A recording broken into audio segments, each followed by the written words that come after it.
محمد أبا أحد من رجالكم ولكن رسول الله وخاتم النبيين صدق الله مولانا العظيم وصدق رسوله النبي الكريم إن الله وملائكته يصلون على النبي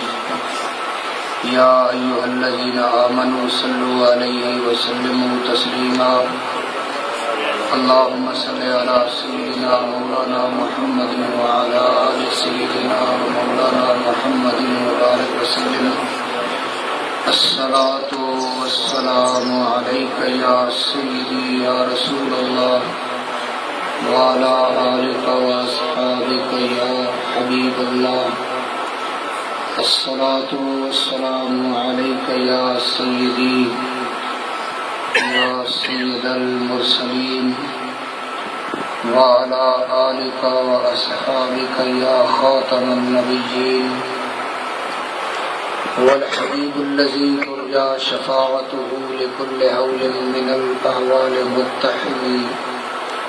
يا رب بالمصطفى بلغ مقاصدنا واغفر لنا ما مضى يا واسع الكرم يا أكرم الخلق ما لي من ألوذ به سواك عند حلول الحادث العممي فإن من جودك الدنيا وذرتها ومن علومك علم اللوح والقلم بلغ العلا بكماله وشف الدجى بجماله حسنت جميع خصاله صلوا عليه وآله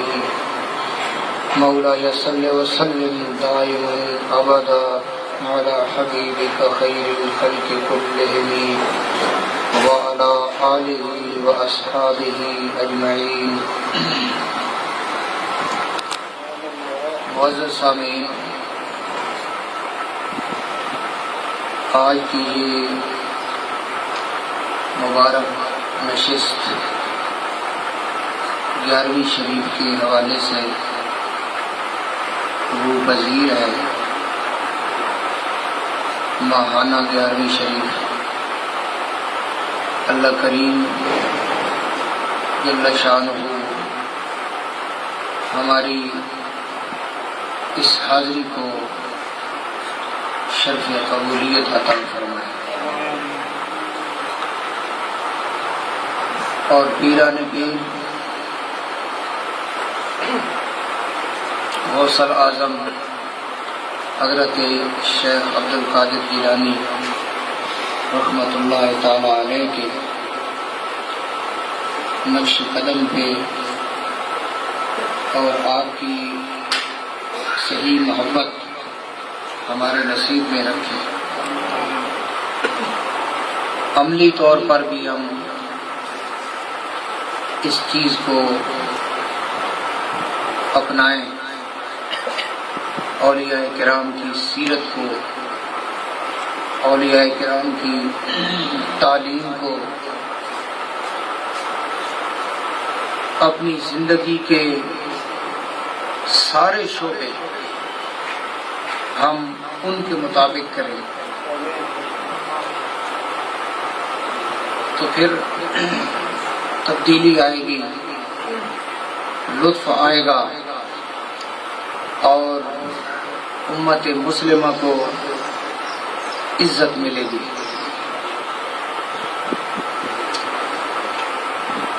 میرے ذہن میں ایک اور عنوان تھا، لیکن عزیز القدر مولانا غلام رسول نے مجھے بتایا کہ آج، بلکہ یاد کرایا کہ پہلے علم میں یہ بات آ چکی تھی کہ آج یوم ختم نبوت ہے. سبحان اللہ.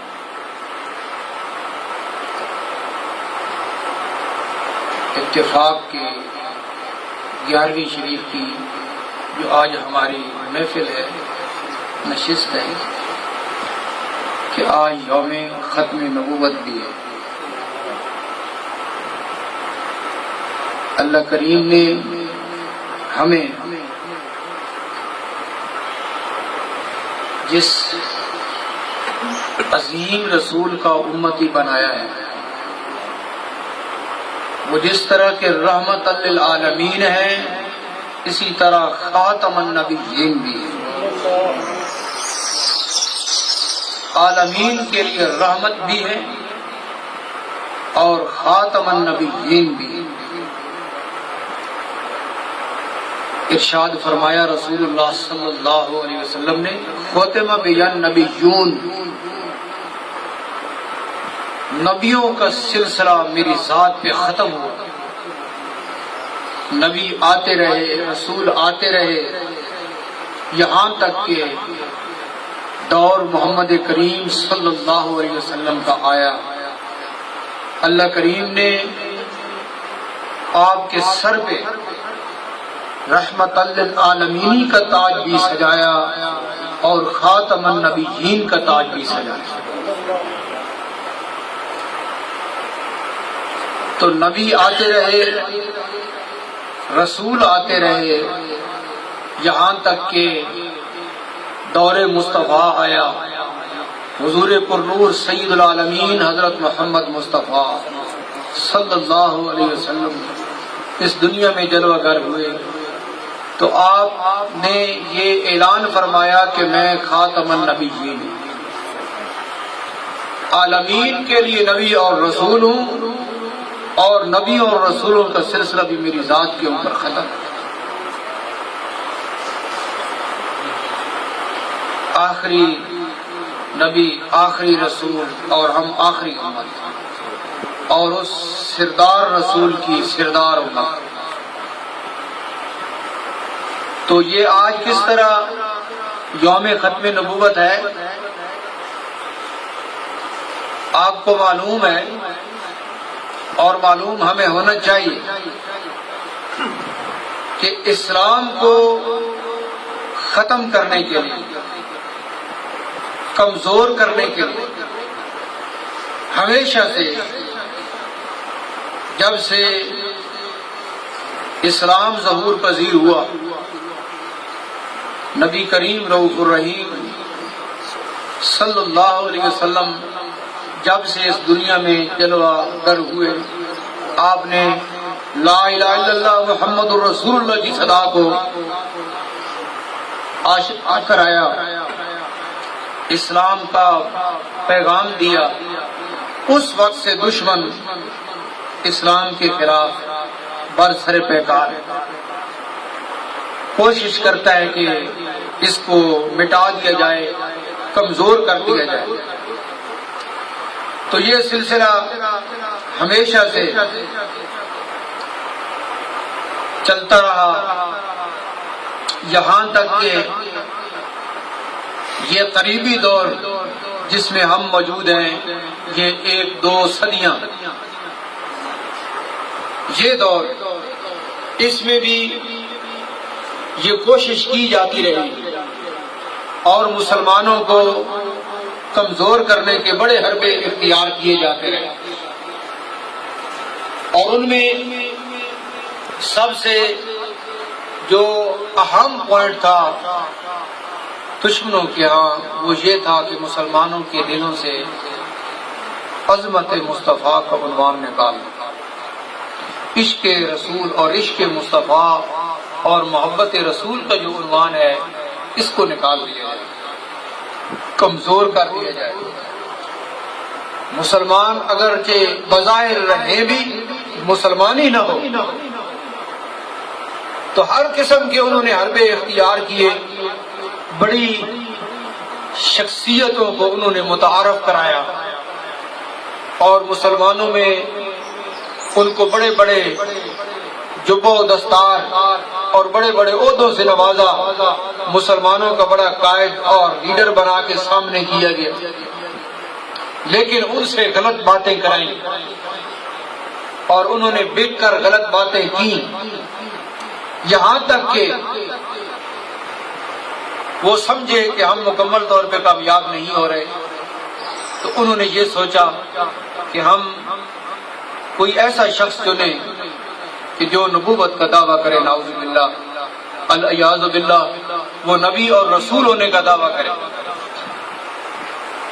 تو جب وہ اس قسم کا دعویٰ کرے گا تو کچھ لوگ اس کے پیچھے چل پڑیں گے۔ اس طرح مسلمانوں کی طاقت جو ہے اس کو کمزور کیا جا سکتا ہے۔ مرزا غلام احمد یہ نام اس کی شخصیت کے لیے بالکل کہا نہیں جا سکتا کہ اس نے جو گندا کردار ادا کیا تو اس کو صرف ہم مرزا یا قادیانی کہیں، تو اس کا انتخاب انگریز نے کیا اور اس سے نبوت کا دعویٰ کرایا کہ تو یہ دعویٰ کر، تو اس نے درجہ بدرجہ یہ منزلیں طے کی اور اس نے نبی ہونے کا دعویٰ کیا۔ تو کچھ لوگ جو جاہل تھے، اسلام سے ناواقف تھے، وہ اس کے پیچھے چلنے لگے، چونکہ انگریز کی حمایت حاصل تھی،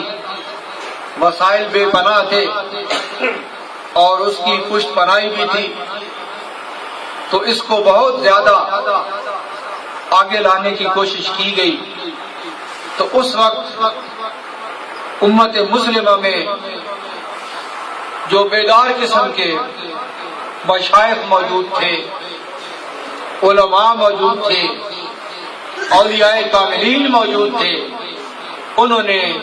اس کے خلاف آواز کو بلند کیا کہ ہم جس نبی اور رسول کے امتی ہیں وہ آخری ہیں، ان کے بعد کوئی نبی اور رسول نہیں آ سکتا۔ اگر کوئی دعویٰ کرتا ہے تو وہ اپنے دعوے میں بالکل جھوٹا ہے، ایسا شخص واجب القتل ہے، وہ بالکل کسی قسم کا لحاظ رکھنے کے قابل نہیں ہے۔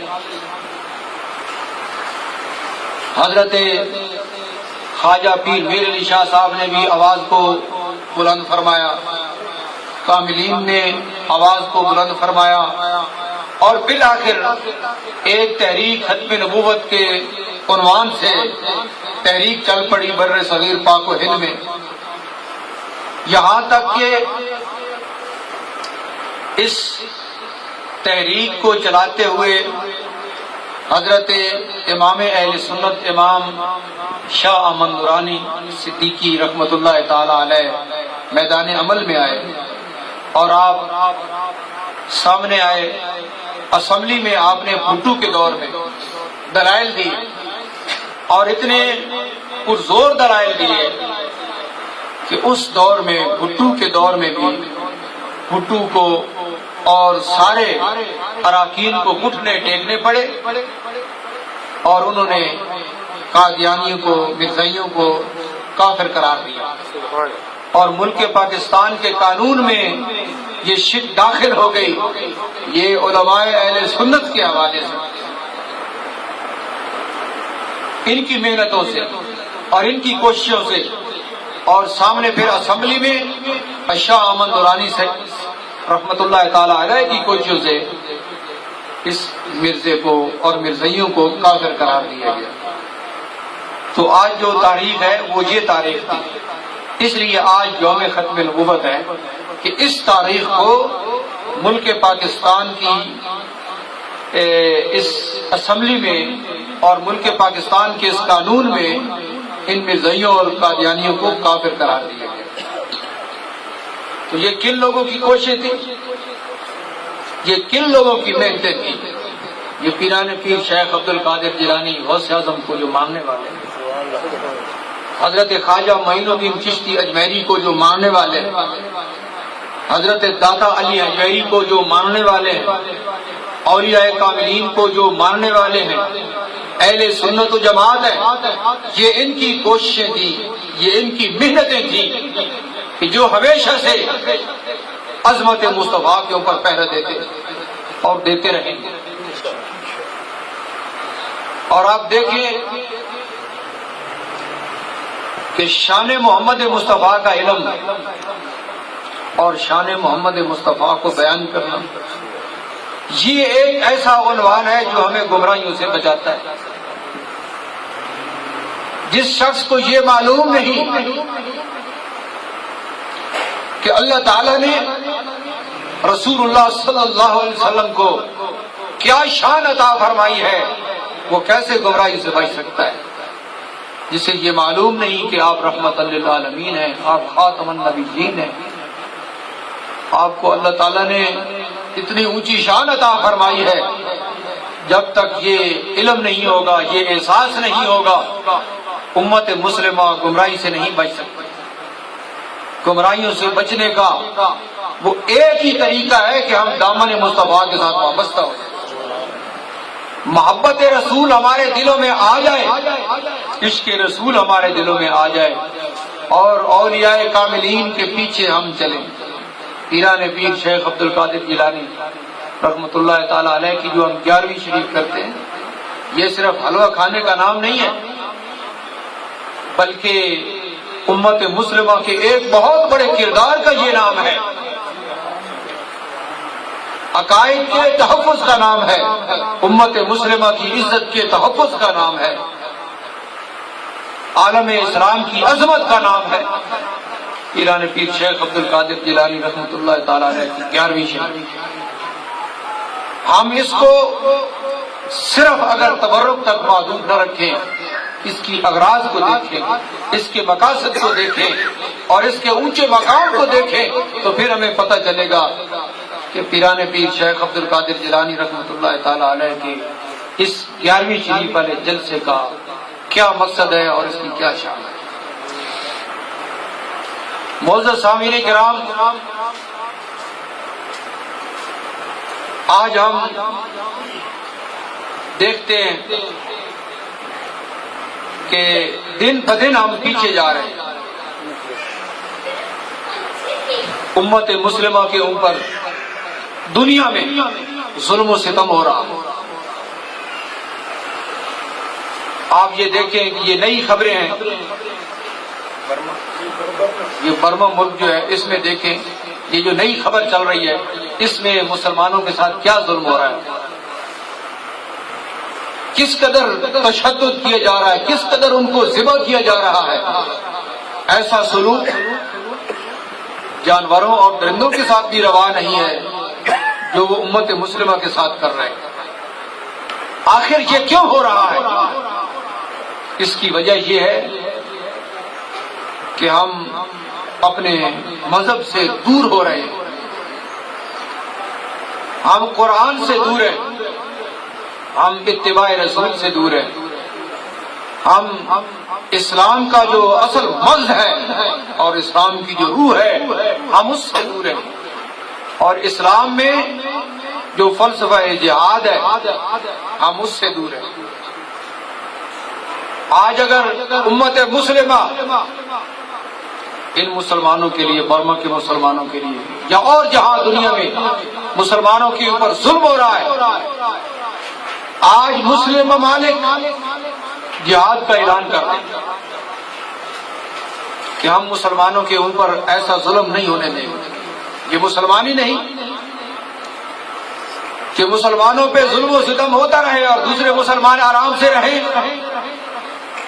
ذرا بندہ تصور تو کرے، سوچے تو صحیح کہ وہ جو سلوک کر رہے ہیں، کیا یہ کوئی انسان اپنی آنکھوں سے دیکھ سکتا ہے؟ آج ہمارے حکمران انسانی حقوق کی تو بات کرتے، مخلوق خدا کے ساتھ ہمدردی کی بات تو کرتے ہیں، لیکن انہوں نے کبھی یہ نہیں سوچا کہ جہاں ہم انسانی حقوق کی بات کرتے ہیں وہاں چلو، اگر تم اسلام کو نہیں سمجھتے تو ان کے ساتھ تو ظلم و ستم ہو رہا ہے، تم انسان ہونے کے حوالے سے تو کوئی بات کرو، کیونکہ اسلام سے تو ان کو کوئی سروکار نہیں ہے کہ یہ مسلمان ہونے کی حیثیت سے بات کریں۔ لیکن ہم یہ پوچھتے ہیں کہ کیا انسانیت کے طور پہ بھی تم نے کوئی بات کی ہے کہ یہ ظلم و ستم کیوں ہو رہا ہے انسان کے ساتھ؟ انسان کا لفظ استعمال کریں اور یہ کہیں کہ انسانوں کے ساتھ یہ کیوں ہو رہا ہے۔ ہم یہ نہیں ہونے دیں گے۔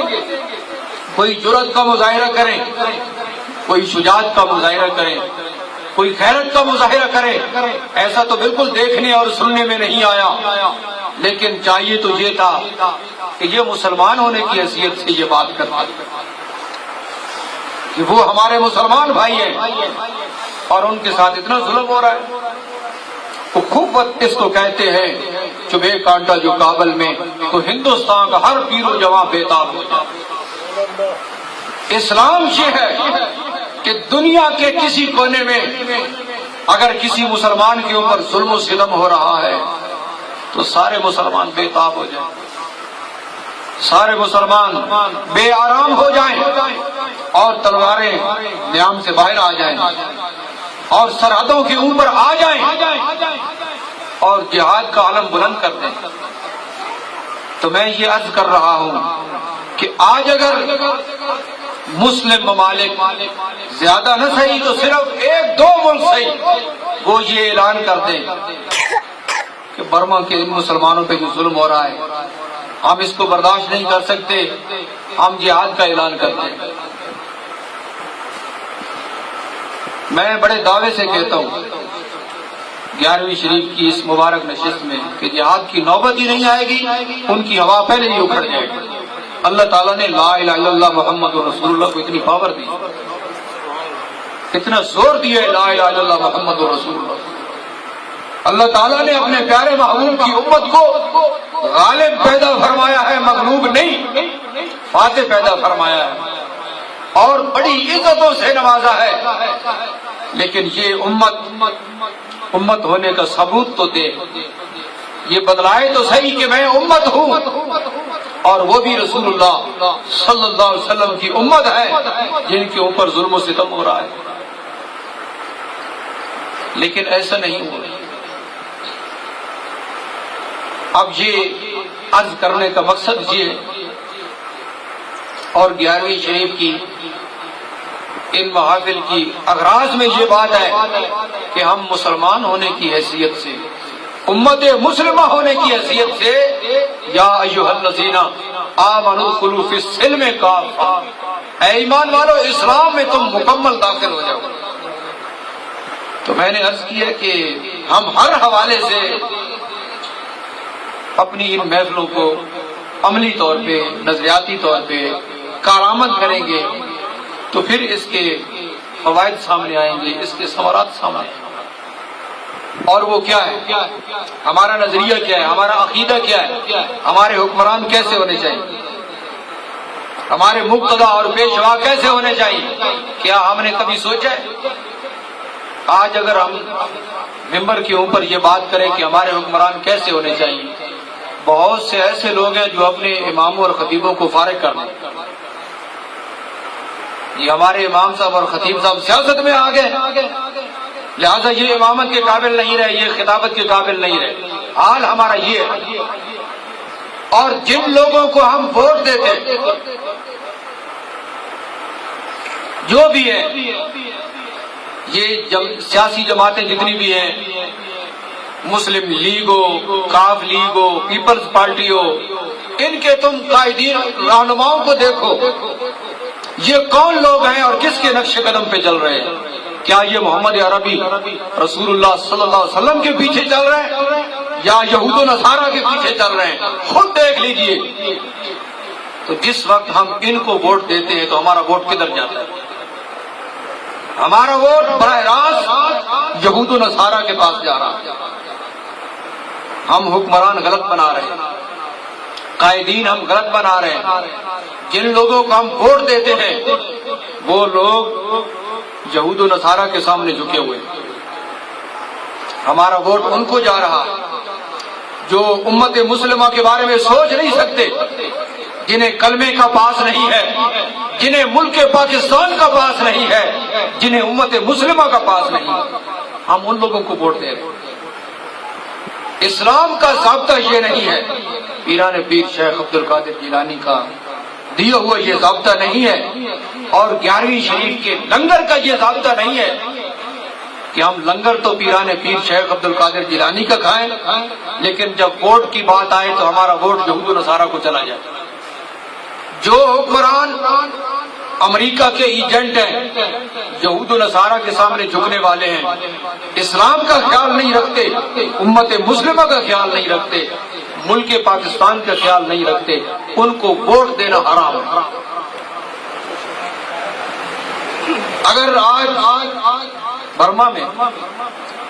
مسلمانوں کے اوپر ظلم ہو رہا ہے، جو حکمران اس وقت برسر اقتدار ہیں، ان لوگوں کو ووٹ دینے کا مطلب یہ ہے کہ ان مسلمانوں کے ساتھ جو کچھ ہو رہا ہے ہم اس کے ساتھ شریک ہیں، ٹھیک ہو رہا ہے، اس کا مطلب یہ بنتا ہے، کیونکہ ہمارے حکمران ان کے بارے میں کچھ سوچ نہیں رہے۔ اگر ہم ووٹ دے کے دوبارہ ان کو پاورفل کرتے ہیں تو اس کا مطلب یہ کہ جو کچھ ہوتا ہے وہ ہوتا رہے۔ یہ لوگ اس قابل نہیں ہیں کہ ان کو قائد بنایا جائے، ان کو لیڈر بنایا جائے، ان کو ووٹ دیے جائیں۔ ایسے لوگ سامنے آئیں کہ جو لوگ اسلام کی بات کریں۔ دیکھیے، آپ اس پہ غور کریں کہ ایک شخص اشا احمد نورانی اسمبلی میں تھا، ایک شخص امت مسلمہ کا، اہل سنت و جماعت کا، اولیاء کرام کا پابند، اولیاء کرام کے پیچھے چلنے والا، اولیاء کرام کی محبت رکھنے والا ایک شخص اسمبلی میں تھا، تو اس نے کتنا بڑا کام کیا۔ ایسے لوگ اگر اسمبلی میں چلے جائیں تو ہمارے ملک کی تقدیر ہی بدل جائے۔ ہماری یہ سوچ بہت گھٹیا ہے کہ جو ہمیں گلی بنا کے دے ہم اسے ووٹ دیں۔ اب ہمیں نظریہ تبدیل کرنا پڑے گا۔ یہ ملک غلط نظریہ جو پہلے ہے اس کو چھوڑنا پڑے گا کہ یہ ملک لا الہ الا اللہ محمد رسول اللہ کی بنیاد پہ حاصل ہوا ہے، اور جن قربانیوں کے بعد حاصل ہوا ہے، ایسی قربانیت دینا یہ آسان نہیں ہے، یہ بہت مشکل ہے۔ خدا نہ خواستہ یہ ملک ہاتھوں سے چلا گیا تو ایسے ملک بنانا یہ پھر آسان کام نہیں ہے، لیکن اگر اس کو بچایا جائے تو پھر بات بن سکتی ہے، اور اس کو بچایا تب جا سکتا ہے کہ ہم پیران پیر شیخ عبد القادر جیلانی رحمت اللہ علیہ کی تعلیم کے اوپر، اولیاء کاملین کی تعلیم کے اوپر عمل کریں، نظریاتی حوالے سے بھی، عملی حوالے سے بھی، مذہبی حوالے سے بھی، سیاسی حوالے سے بھی ہم اس کے اوپر عمل کریں، اور ایسے لوگوں کو اسمبلی کے اندر بھیجیں، ایسے لوگوں کو ووٹ دیں جو وہاں جا کے اسلام کی بات کریں، امت مسلمہ کے حقوق کے تحفظ کی بات کریں، جو ملک پاکستان کو مضبوط کریں، جو یہودیوں اور عیسائیوں کے سامنے سر اٹھا کے رہیں۔ اگر وہ کوئی اسلام کے خلاف غلط بات کریں تو یہ جہاد کی بات کریں۔ نبی کریم علیہ السلام کی ارشادات میں یہ جہاد تو قیامت تک جاری رہے گا۔ ہمارے حکمرانوں نے جہاد کا کبھی نام نہیں لیا، بلکہ آپ کو پتہ ہونا چاہیے کہ جنہوں نے جہاد کیا ہے نصاب سے ان کے نام ہی نکال دیے۔ آج اگر ہمارے بچوں کے سبقوں میں پرائمری سے لے کر ایم اے تک محمد بن قاسم کے قصے ہوتے، صلاح الدین ایوبی کے حالات ہوتے، اور مجاہدین اسلام کے واقعات ہوتے تو کتنے جذبات جہاد کے ہوتے، اور ہمارے نوجوانوں کے دلوں میں جذبہ جہاد ہوتا کہ جو کام محمد بن قاسم نے کیا ہے وہ کام ہم کریں،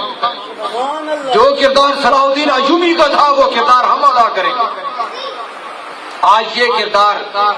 ہماری قوم سے اوجھل رکھے جا رہے ہیں اور جہاد کی تبلیغ کو ختم کیا جا رہا ہے، اور ہم جس راہ پہ چل رہے ہیں یہ تباہی اور ہلاکت والا راہ ہے۔ اللہ کریم جل شانہ ہمیں صحیح سوچ عطا فرمائے، صحیح فکر عطا فرمائے، اور اس کے مطابق ہم اپنی زندگی کے ایام گزاریں۔ یاد رکھیں، سیاست یہ دین سے جدا نہیں ہے، یہ سیاست جو اسلام کی سیاست ہے، سچی سیاست، یہ دین کا ایک حصہ ہے۔ ہماری جو خلافت راشدہ ہے وہ دیکھیں، امیر المومنین سیدنا صدیق اکبر، امیر المومنین سیدنا عمر فاروق، کیا وہ امیر المومنین اور ہمارے سردار نہیں تھے؟ وہ ہمارے رہنما نہیں تھے؟ کیا وہ سیاسی قائد نہیں تھے؟ امیر المومنین عثمان غنی، امیر المومنین حیدر کرار، یہ خلافت راشدہ کو دیکھیں، اور اس کے بعد جو اچھے دور گزرے عباسی خلفاء میں، اموی خلفاء میں، ان کو دیکھیں کہ انہوں نے اسلام کو کتنی رونق بخشی۔ تو اس لیے اگر علماء سیاست کی بات کریں تو گھبرانا نہیں، انہیں امامت سے بھی فارغ نہیں کرنا، خطابت سے بھی فارغ نہیں کرنا، کہ ممبر رسول کو اگر ہم سیاست سیاست سے فارغ کر دیں گے تو پھر ڈاکو، لٹیرے، غنڈے، بدماش اور جو اسلام سے دور ہیں وہ لوگ ہمارے نمائندے بن کے اسمبلیوں میں جائیں گے، تو بتلائیے وہ کیا اسلام کی بات کریں گے؟ کیا یہ جائز ہے کہ مسلمانوں کے سرپرست وہ کہ جنہیں اسلام کا پتہ ہی نہ ہو؟ ایسے ایسے وزیر موجود ہیں، آپ کو پتہ ہے کہ اگر ان سے یہ پوچھا جائے کہ قرآن کے سپارے کتنے، تو وہ کہتے ہیں تقریباً 40 تو ہوں گے۔ ایسے وزیر ہیں، ایسے اسمبلیوں میں لوگ بیٹھے ہیں، وہ کیا اسلام کی سرپرستی کریں گے جنہیں یہ بھی پتہ نہیں ہے کہ قرآن کے سپارے کتنے؟ اور اگر ان سے سورۃ اخلاص سنی جائے تو ان کو بھول جاتی، آتی نہیں ہے۔ تو یہ لوگ اس قابل نہیں ہے کہ وہ ہم مسلمانوں کے سرپرست ہیں۔ ایسے لوگوں، امام شاہ احمد نورانی صدیقی رحمۃ اللہ تعالی علیہ، آپ جب اسمبلی میں ہوتے تھے تو دیکھنے سے معلوم نہیں ہوتا تھا کہ یہ مسلمانوں کا کوئی لیڈر ہے، مسلمانوں کا قائد ہے۔ نماز کا وقت ہوتا ہے تو امامت بھی کراتے ہیں، رمضان شریف آتا ہے تو مصلی سناتے ہیں، پورا قرآن سناتے ہیں، اور جب سیاست کی بات ہوتی ہے تو کرتے ہیں۔ تو کوئی ایسا قائد نہیں ہے، حالانکہ بھٹو بڑا ذہین تھا، بڑا بولنے والا تھا، لیکن امام شاہ احمد نورانی کے سامنے وہ بھی چپ کر جایا کرتا۔ معزز سامعین گرامی، اللہ کریم جل شانہ آج جو یوم ختم نبوت ہے، اس کا سہرا اہل سنت کے علماء کے سر پر ہے، حضرت پیر میر علی شاہ صاحب کے سر پر ہے، حضرت پیر سیال کے سر پر ہے، اور اعلیٰ حضرت عظیم البرکت شاہ احمد رضا رحمۃ اللہ تعالی علیہ کے سر پہ ہے کہ ان لوگوں نے یہ کوشش کی ہے، ختم نبوت پہ انہوں نے کام کیا ہے۔ جبکہ جو دوسرے لوگ ہیں ان کی کتابوں میں آج بھی موجود ہے، انہوں نے لکھا ہے کہ اگر نبی پاک علیہ السلام کے بعد کوئی اور نبی آ جائے تو کوئی فرق نہیں پڑتا۔ تو آپ جب خاتم النبیین ہیں تو بعد میں کوئی نبی آئے گا تو ختم نبوت میں فرق آئے گا یا نہیں آئے گا؟ تو ایک عام آدمی کو بھی پتا ہے کہ ختم نبوت میں فرق آئے گا، لیکن ان لوگوں نے اپنی کتابوں میں لکھا ہے، اور آج بھی کتابوں میں موجود ہے کہ نبی کریم علیہ السلام کے بعد اگر کوئی اور نبی آ جائے تو ختم نبوت میں فرق نہیں پڑتا۔ تو قادیانی نے یہی کہا کہ تمہاری کتابوں میں موجود ہے